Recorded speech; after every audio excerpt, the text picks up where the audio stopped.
as David Spangler recently performed his daily exercise routine in an outdoor gym in Reseda along the Los Angeles River bike path. A small group of neighborhood activists with clipboards and pens in hands approached him. It was beautiful 3 years ago, the 49-year-old resident told them. Now there's junkies everywhere. Reseda's bike path opened in 2012 and was intended to be a family-friendly trail where people could enjoy an evening walk or bike ride along the river. But residents say they are increasingly afraid of going out alone or letting their children ride their bikes through the area because of transients. The neighborhood group that approached Spangler calls itself Reseda's River Walkers, residents who have been pressuring city agencies responsible for the river and bike path to clean and supervise the area. The group includes about 30 active members and hundreds of others logging in on Nextdoor.com, a community website where residents can post about local concerns.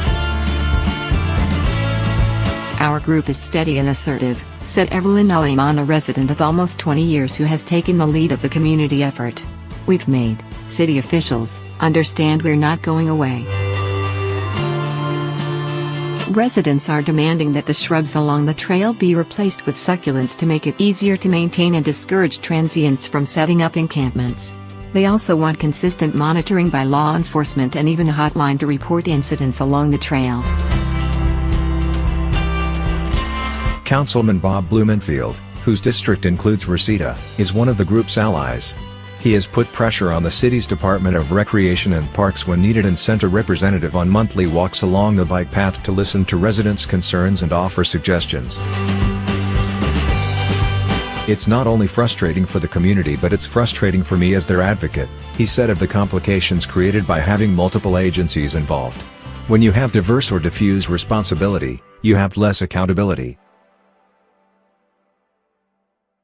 There are other issues.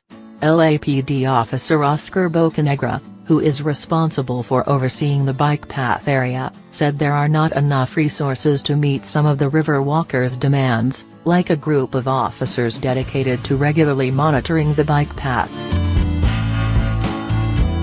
He did credit the group's involvement, however, with helping him and the LAPD and other agencies identify the specific areas that need attention. He also noted that a homeless outreach and proactive engagement, or HOPE, team, which is responsible for helping the homeless access resources, visits the Reseda bike path every few weeks. The river walkers and others look at what happened in Santa Ana, which is struggling to address a growing homeless population that has been displaced from encampments along the Santa Ana River Trail, and worry about a similar problem developing in their community. In March, the Orange County city cleared tons of trash and thousands of pounds of hazardous waste on the trail. Reseda residents said they don't want the same thing to happen to their neighborhood. Aleman said she wants local efforts to be a model for communities across the county that want to prevent crime, trash and growing homeless encampments along the 51-mile stretch of the Los Angeles River. The group said it has consistently called and emailed officials from the oversight agencies, and hosted walks along the bike path and pressed for meetings with them. City officials must address the problems along the Reseda bike path, said Dorian Gunning, a resident of 30 years, because if they don't, we'll be Santa Ana, basically.